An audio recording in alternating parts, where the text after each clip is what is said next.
ஆசையாசையாய் order செய்த cellphone பார்சலில் செல்போனுக்கு பதில் soap கட்டி இருந்ததால் ராணிப்பேட்டை மாவட்டத்தைச் சேர்ந்த இளைஞர் அதிர்ச்சியில் உறைந்து போனார். சோளிங்கர் அடுத்த பானவரம் அஞ்சல் தெருவைச் சேர்ந்த யோகேஷ் 25,000 ரூபாய் மதிப்புள்ள செல்போனை ஆஃபர் விலையில் ஆன்லைன் மூலம் ஆர்டர் செய்திருக்கிறார். கொரியர் மூலம் வந்தடைந்த பார்சலை பிரித்து பார்த்தபோது செல்போன் பெட்டிக்குள் 120 ரூபாய் மதிப்பிலான சோப்பு இருந்ததால் மிகுந்த அதிர்ச்சிக்குள்ளாக்கினார். 3,150 ரூபா கம்மியாகி எனக்கு 6 மந்த் இஎம்ஐயில் நான் ஆர்டர் பண்ணியிருந்தேன். ஆனால் இப்போ எனக்கு வரும்போது ஃபோன் ஆர்டர் எனக்கு வந்தது. வீடியோ எடுக்கிறோம் இல்லை இகாமில் வந்தது எங்களுக்கு.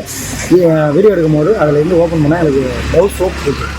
இதுகுறித்து சம்பந்தப்பட்ட கொரியர் நிறுவனத்திற்கு முறையிட்ட அவருக்கு விரைவில் உரிய செல்போன் கிடைக்கும் என்று தெரிவித்திருப்பதாக கூறப்படுகிறது.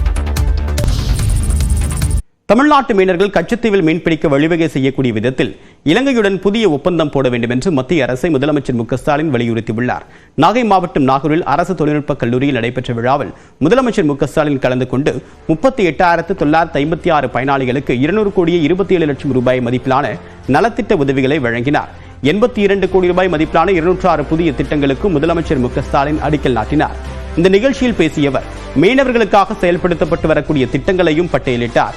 வேதாரண்யம் தலைஞாயிறு பகுதிகளில் வேலைவாய்ப்புகளை உருவாக்க 250 கோடி ரூபாயில் சிப்காட் அமைக்கப்படும் என்றும் முதலமைச்சர் அறிவித்தார். இதேபோன்று விழுந்தமாவடி வானமாக தேவையில் 12 கோடி ரூபாய் மதிப்பீட்டில் மீன்பிடி இறங்குதளம் அமைக்கப்படும் என்றும், நாகை மாவட்டத்தில் பன்னோக்கு பேரிடர் மையங்கள் கட்டப்படும் என்றும், நாகை மாவட்டத்திற்கு 6 முக்கிய அறிவிப்புகளையும் வெளியிட்டார். தொடர்ந்து பேசிய முதலமைச்சர் பாஜக ஆட்சியில் கடந்த 10 ஆண்டுகளில் இலங்கை கடற்படையால் 3,656 தமிழ்நாட்டு மீனவர்கள் கைது செய்யப்பட்டிருப்பதாகவும் முதலமைச்சர் குற்றம் சாட்டினார்.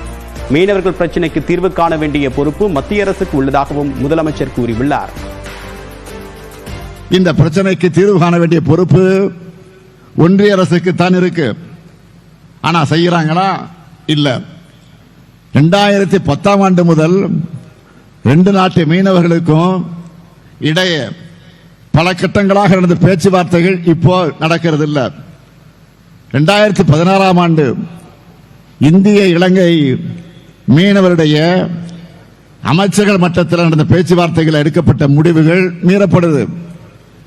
இலங்கை கடற்படையோட அடக்குமுறை தொடர்ந்துகிட்டே இருக்கு.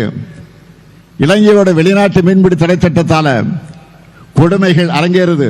மாண்புமிகு பாரத பிரதமர் அவர்களே, இதுல நீங்க தான் நேரடியாக தலையிட்டு தீர்க்கணும்.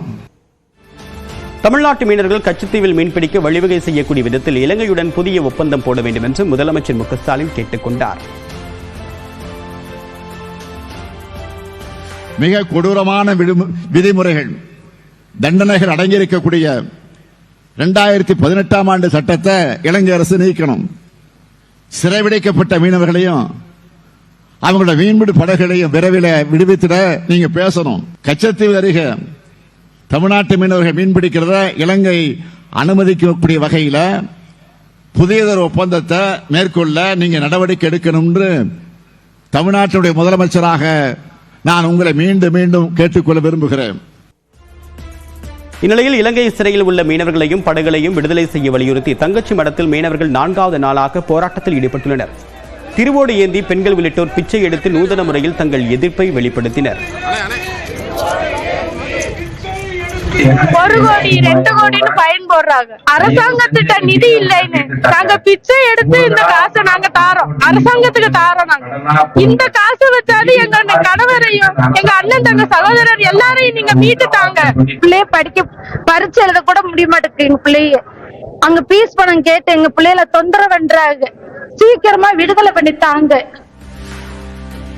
கச்சத்தீவு விவகாரத்தில் இலங்கை அரசுடன் புதிய ஒப்பந்தம் போட வேண்டும் என்று முதலமைச்சர் வலியுறுத்தியிருப்பதற்கு ராமேஸ்வரம் மீனவர்கள் வரவேற்பு தெரிவித்துள்ளனர். கச்சத்தீவு பகுதியில் மீன் பிடிக்கிற உரிமை தமிழக மீனவர்களுக்கு இருக்கிறது.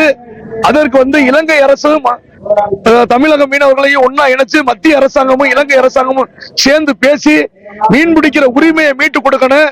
அந்த ஒரு புதிய ஒப்பந்தத்தை மீனவர்களுக்காக போடணும் அப்படின்னு சொல்லி அறிவிச்சிருக்காங்க. இதுபோக இலங்கையில் இருக்கிற மீனவர்களையும் படகுகளையும் மீட்டு கொடுக்கிற பொறுப்பு மத்திய அரசாங்கத்துக்கு இருக்கு அப்படின்னு சொல்லியிருக்காங்க.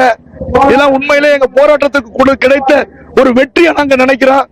ஆகையினால இந்த போராட்ட குழுவின் சார்பாக தமிழக முதல்வருக்கு நெஞ்சம் நிறைந்த நன்றியை தெரிவிச்சுக்கிறோம்.